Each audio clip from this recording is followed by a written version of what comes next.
안녕하세요. 대단히 반갑습니다. 크리스티아누 호날두 vs 리오넬 메시, 장원재. 천부적인 슛의 달인. 그 선수가 얼마나 대단했느냐면 말야. 코너킥을 차고 나서 공이 날아오는 동안에 막 뛰어와 가지고 그걸 자기가 헤딩으로 골도 넣고 그랬다니까. 아 진짜야. 이 사람아, 내가 그 경기를 직접 뛰었는데. 아, 내 눈으로 직접 봤다니까. 그러네. 1954년 월드컵에 참가했던 한 원로 축구인에게서 들은 이야기다. 신생국 한국은 사상 처음 진출한 월드컵 본선 첫 경기에서 세계 최강 헝가리에 0대9로 참패했다. 그 선수란 1950년대 당대 제1의 공격수 푸스카스를 말한다. 헝가리는 당시 자타공인 우승후보 영순위였고 1954년 월드컵 결승대 서독전 2대3 패배가 3년 반 만에 당한 첫 번째 패전이었을 만큼 무적의 팀이었다. 14일 전 벌어진 예선에서는 헝가리가 서독을 8대3으로 꺾었었다. 2012년 봄, 당대 최고의 축구 선수가 누구냐를 두고 전 세계 축구 팬들 사이에서 논쟁이 한창이다. 메시냐, 호날두냐. 어떤 이들은 이 둘이 당대를 넘어서는 역대 최고의 축구 선수라고 주장하기도 한다. 과연 그럴까? 이들이 수많은 영웅을 확실히 넘어섰을까? 올드팬들은 푸스카스와 펠레, 베켄바워와 마라도나를 당대 최고로 기억한다. 간혹 야신이나 보비 찰턴을 말하는 사람도 있다. 연령대를 낮추면 플라틴이나 호마리우, 지단의 이름이 튀어나온다. 그렇다면 진정한 황제는 과연 누굴까? 기억은 편집이다. 자신이 객관적 사실이라고 믿는 주관적 선택의 결과물이다. 사람들은 대부분 젊은 시절의 사건 혹은 자신이 직접 겪은 일에 대해 섬세하게 반응한다. 축구 팬들도 마찬가지다. 각자 자신이 젊은 시절 보고 듣고 응원했던 선수들에게 후한 점수를 줄 수밖에 없다. 그래서 지금 우리가 눈앞에서 보고 있는 당대의 선수가 늘 가산점을 받는다. 평가의 왜곡이 일어난다는 이야기다. 메시와 호날두가 위대한 선수인 것은 틀림없는 사실이지만 역대 최고라는 주장에는 선뜻 동의하기 어려운 이유다. 역대 최고의 축구 선수를 선정하는 종합적 역사적 판단이 어려운 이유가 한 가지 더 있다. 1960년대 이전으로 거슬러 올라가면 영상자료를 구하기 어렵다는 현실적 제약이 사람들을 가로막는다. 그래서 옛 선수들의 플레이는 사실의 영역에서 신화와 전설의 영역으로 진화한다. 심지어는 카메라에 잡히지 않은 특별한 무언가를 자기 눈으로 직접 보았다며 회고담을 펼쳐놓는 팬들도 있다. 하기야 나폴리 시절의 마라도나에게 바치는 응원가 제목이 오피스토 마라도나, 나는 마라도나 봤다가 아니었던가. 가사 내용도 나는 봤다, 나는 봤다, 마라도나 봤다, 내 눈으로 봤다, 내 두 눈으로 봤다 였다. 공 움직임 예측 불가능한 메시. 크리스티아누 호날두 vs 리오넬 메시. 2012년 4월 현재 메시는 2011에서 12시즌 49경기에 출전해서 18골을 넣었다. 호날두도 메시와 엎치락뒤치락하며 스페인 리그 프리메라 리가 득점왕 타이틀을 놓고 경쟁 중이다. 경기당 한 골 이상을 득점하는 경이로운 결정력은 게임 속 가상현실인 위닝 11이나 피파 2011에서라면 몰라도 현실 세계에서는 어떤 경우에든 실현 불가능한 꿈같은 일이었다. 단 한 번 브라질의 호나우두가 극성기 스페인 리그에서 거두었던 근접 성적을 제외하면 메시와 호날두의 득점왕 경쟁은 말하자면 타격왕 타이틀을 놓고 그것도 두 선수가 타율 0.450 언저리에서 경쟁을 펼치는 말도 안 되는 일이 지금 우리 눈앞에서 실시간으로 펼쳐지는 것과 마찬가지다. 메시의 드리블은 특별하다. 황선홍 포항 감독은 메시는 달려가면서 스피드를 줄이지 않고 발목을 이용해 공의 방향을 바꾼다. 그래서 수시로 예측이 불가능한 움직임이 나온다. 막으려야 막을 방법이 없는 것이라고 평했다. 뛰어가는 방향과 상관없이 공중에서 발목을 비틀어 공을 제어하기가 얼마나 어려운 동작인지는 독자 여러분께서 직접 실험해 보시기를. 그건 마치 한 손으로는 탁구를 치고 다른 한 손으로는 배드민턴 셔틀콕을 날리는 것과 마찬가지다. 수비수들이 잔뜩 모여있는 우거진 밀림, 슛은 고사하고 패스하기도 여의치 않은 지점에서 메시가 빠른 슛을 날리고 득점에 성공하는 배경이 여기에 있다. 발목과 부드러운 허벅지 근육, 그리고 칩슛, 골키퍼의 머리 위를 넘겨 부드럽게 날아가는 칩슛은 축구의 역설이다. 빠르고 강한 것이 우월한 것이다라는 일반론을 넘어 느리게 그러나 정확하게 들이대는 우아한 비수. 그래서 팬들은 칩슛이 포물선을 그리며 둥실 떠오를 때마다 숨이 멎는다. 메시가 날리는 칩슛은 그가 쏘아대는 전체 슛 가운데 일부분에 불과하지만 어쩌면 메시는 축구 역사상 칩슛의 구사 빈도가 가장 높은 선수일는지 모른다. 그래서 골키퍼가 괴로운 것이다. 좌우뿐 아니라 머리 위도 방어해야 하기 때문이다. 주의력은 분산되고 빈틈은 더 커진다. 하나가 더 있다. 메시의 칩슛은 품질이 다르다. 일반적인 경우 다른 선수들의 칩슛 포물선이 그리는 정점은 골키퍼의 뒤쪽 상공이다. 골키퍼의 키를 넘은 뒤 낙하 각도를 그다지 꺾지 않고 골로 향하는 경우가 대부분이라는 뜻이다. 하지만 메시의 칩슛은 정점을 골키퍼의 머리 위 90도 지점에 둔다. 그래서 메시의 칩슛은 골대 앞에서 급격하게 떨어지는 경우가 많다. 폭포수처럼 직각에 가깝게 낙하하던 전성기 시절 최동원의 드롭 커브. 그것은 정말로 독특한 재능이다. 그래서 말한다. 극한 상황에서도 당황하지 않고 발목을 이용해 공을 감아올려 손으로 던져 넣는 듯한 구질이 칩슛을 구사한 사람은 지구상에서 단둘, 메시와 마라도나뿐이라고. 스피드와 순발력의 귀재 호날두. 크리스티아누 호날두 vs 리오넬 메시. 호날두의 드리블은 화려하다. 빠르다. 거침이 없다. 앞을 막아선 수비수를 상대로 헛다리 짚기를 할 때도 그는 오케스트라 지휘자 같은 위풍당당한 풍모를 유지한다. 메시가 아무도 모르는 지점으로 소리 없이 다가와 골을 성공시킨다면 호날두는 누구나 예상할 수 있는 곳에서 아무도 예측하지 못할 구질과 스피드의 슛으로 고지를 함락한다. 메시에게 발목이 있다면 호날두에겐 스피드와 순발력이 있다. 페널티 박스 바로 바깥. 수비가 공을 처리할 공간을 압박하며 들어온다. 이제는 패스할 시공간이 다 없어졌다고 생각할 즈음 호날두는 전우좌우를 살피고 발바닥으로 공을 50cm 정도 밀어놓는다.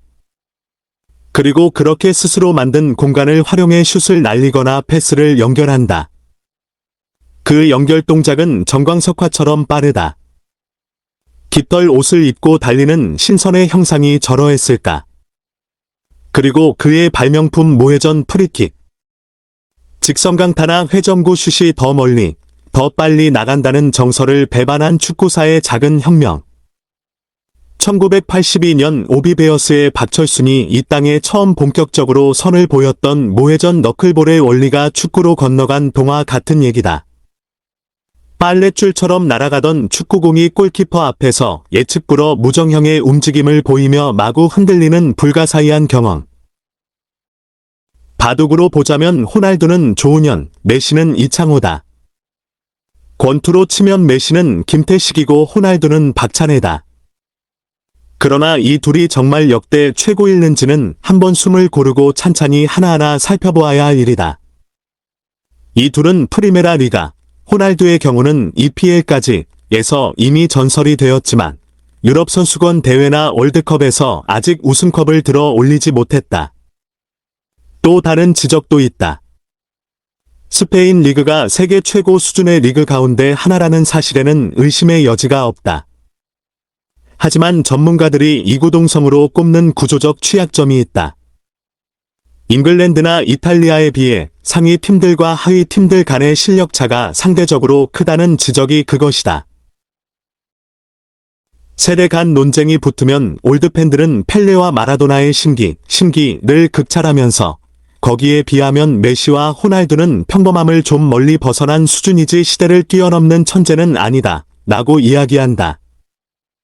젊은 팬들은 바로 반격에 나선다.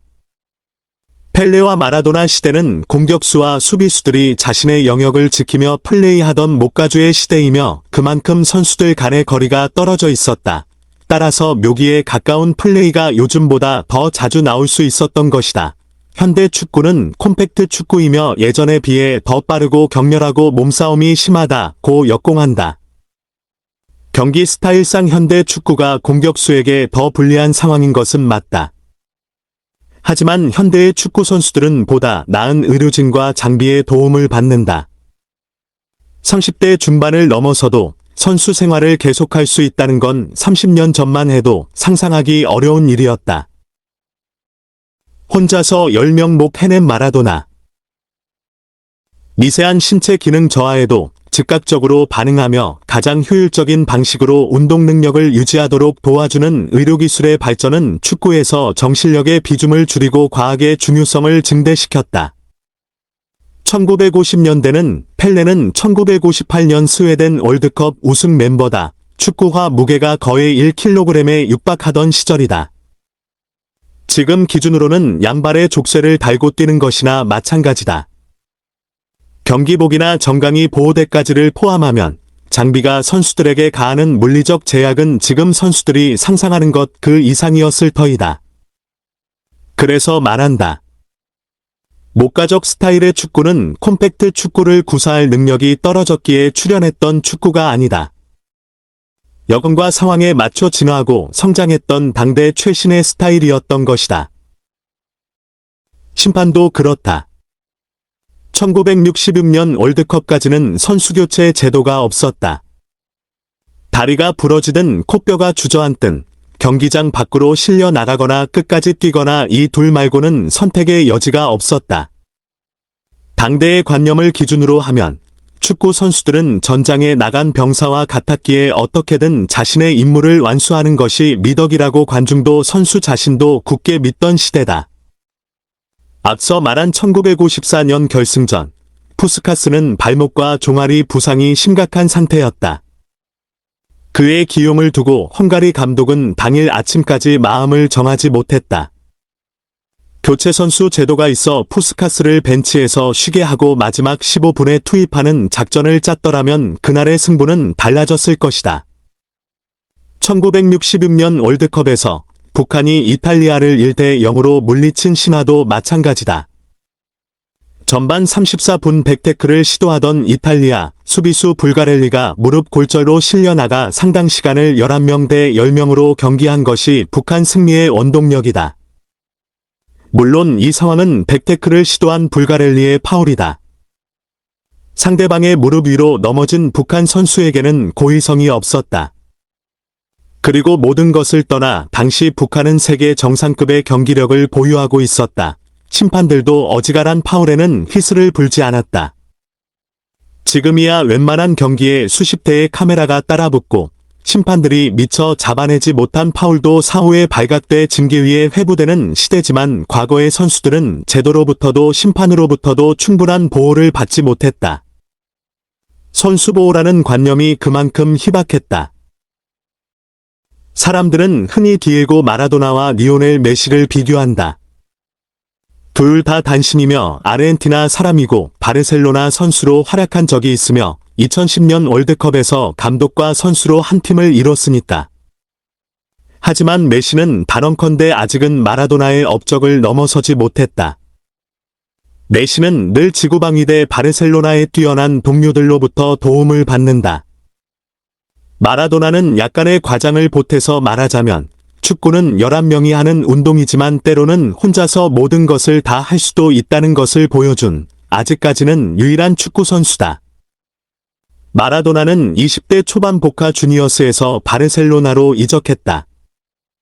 그리고 요즘은 상상조차 할 수 없는 거친 태클 백태클에 두 발 당상 플라잉 태클까지를 포함하니 난무하는 속에서도 바르셀로나의 중심으로 우뚝 섰다. 하지만 시즌의 상당 부분을 부상 때문에 벤치에서 보내야 했던 것도 사실이다. 고통으로 일그러진 표정의 마라도나가 의료진의 양 어깨에 매달려 두 발을 들어올린 채 경기장 밖으로 실려 나가는 광경은 스페인 리그의 일상적 풍경이었다. 마라도나에 대한 악의적 태클은 월드컵이라고 예외가 아니었다. 1982년 스페인 월드컵 브라질과의 2차 리그 두 번째 경기, 스코어는 0대3. 상대의 반칙성 밀착 마크를 견디다 못한 마라도나는 무릎을 들어 수비수 바티스타의 허벅지를 찍어 레드카드를 받는다. 21세 떠오르는 스타의 첫 번째 월드컵은 이토록 허망하게 막을 내렸다. 4년 후 1986년 멕시코 월드컵에서 마라도나는 이제껏 어느 누구도 보여주지 못했던 공전저루의 공연을 선보였다. 매 순간이 그야말로 묘기대행진이었다. 모두들 잉글랜드와의 경기에서 그가 보여준 경기장의 절반을 가로지르며 무려 8명의 수비수를 제치고 집어넣은 환상의 단독 드리블 골을 이야기하지만 준결승 벨기에 전 페널티 박스 안에서만 5명의 수비수를 제치며 우겨 넣었던 또 다른 인디비주얼 골과 예선리그 불가리아 전에서 발다노를 향해 날린 크로스 어시스트도 잊지 못한다. 옆에서 잡은 카메라는 정상적으로 비행하다 문전으로 쇄도하는 발다노의 머리를 향해 자석처럼 정확하게 휘어지는 마라도나가 올려준 크로스의 거짓말 같은 궤적을 생생하게 보여준다. 그것은 마라도나 1인 1인에 의한 1인을 위한 월드컵이었다. 마라도나가 메시보다 한 수 위. 월드컵이 끝나고 마라도나는 이탈리아의 남부 도시 나폴리로 날아갔다. 그리고 1986에서 87 시즌, 그곳에서 나폴리 최초인 78년 만에 리그 우승을 견인하며 역사를 새로 썼다. 지금도 마찬가지지만 당시 이탈리아 수비수들의 경기력은 세계 최고 수준이었다. 그들은 상대방 공격수를 그야말로 물리적으로 봉쇄했고 때로는 신체적 상해까지 야기하던 두려움과 존경의 대상이었다. 마라도나는 나폴리에서 브라질 대표 카레카나, 훗날 이탈리아 국가대표가 되는 사르데냐의 왕자 장 프랑코 졸라의 도움을 받기는 했다. 하지만 메시를 보좌하는 조연들에 비하면 마라도나 주변에는 인재들이 없었다. 불과 12척의 배로 거대한 외적의 선단에 맞서야 했던 충무공의 심정이 그렇지 않았을까. 마라도나가 입단했던 1984년 당시의 나폴리는 강등권 언저리의 팀이었다. 마라도나는 나폴리를 이탈리아 리그 2연패, 유에파컵 우승팀으로 만들었다. 마라도나 이후 나폴리는 단 한 번도 우승을 기록한 적이 없다. 팀의 역사가 마라도나 이전과 마라도나 시대, 그리고 마라도나 이후로 확연히 갈리는 것이다. 이것이 필자가 아직까지는 마라도나가 메시보다 위대한 선수라고 생각하는 이유다. 이것이 필자 혼자만의 견해는 아니리다. K리그에 무한한 애정을 가지고 있는 영국인 축구 칼럼니스트 존 듀어든도 비슷한 말을 했다. 메시는 바르셀로나라는 기계 속에서 움직인다. 정교한 기계 속에서 가끔씩 예술적 움직임을 보여주기도 한다.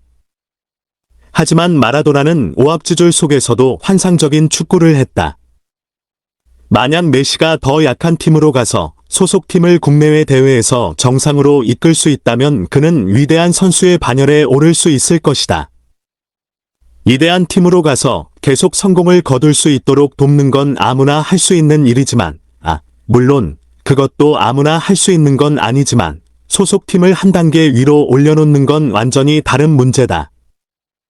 그게 바로 마라도나가 해냈던 일이다. 메시와 호날두 모두 늙지 않는 영웅으로 남길. 자, 논쟁은 이쯤에서 그만두고 여기서 필자의 변명을 한 자락 깔아놓기로 하자. 기억은 편집이며 바로 그러한 까닭에 나의 소년시대와 청년시대를 관통했던 마라도나에게 아무래도 가산점을 더 줄 수밖에 없다고. 그러나 그의 플레이는 정말로 비교 대상을 찾을 수 없는 위대한 움직임이었던 것도 사실이라고. 마약과 방종으로 그의 선수 생활 말년이 이지러진 건 크나큰 유감이다. 어린 시절 마약 퇴치 홍보대사로 공익광고까지 찍었던 마라도나가 마약 상습 복용자로 수년간 병원을 들락거린 건 그를 위해서나 축구를 위해서나 안타까운 일이다. 2010년 남아공 월드컵, 상대팀 감독석에 앉은 전성기보다 몸이 3배쯤 불어난 마라도나를 보며 온갖 복합적인 감정이 솟구쳤던 건 필자 혼자만의 감상이었을까. 그래서 말한다. 메시와 호날두는 젊다. 시간은 언제나 젊은 세대의 편이다. 그들의 재능이 더 길게 더 넓게 피어나고 뻗어나기를. 그리고 필자의 선택되고 편집된 기억을 뛰어넘어 두 사람 모두 역대 세계 최고 축구선수가 되어주기를. 그만한 재능을 실시간으로 감상하는 건 축구팬이 누릴 수 있는 최고의 축복 가운데 하나다. 끝으로 사족 하나. 자기가 찬 코너킥을 자기가 헤딩으로 넣으면 노골이다. 프리킥이든 페널티킥이든 코너킥이든 리터치는 반칙이다. 그래서 골키퍼가 막은 페널티킥을 키커가 다시 차 넣으면 득점이지만 골대 맞고 나온 공을 차면 그 자체로 반칙이 된다. 그런데 축구선수 출신의 아실 만한 분이 왜 그런 이야기를 하셨느냐고. 문자 그대로 직접 겪으신 일이 아닐 것이다. 말에 짜는가, 기억은 선택이자 편집이다.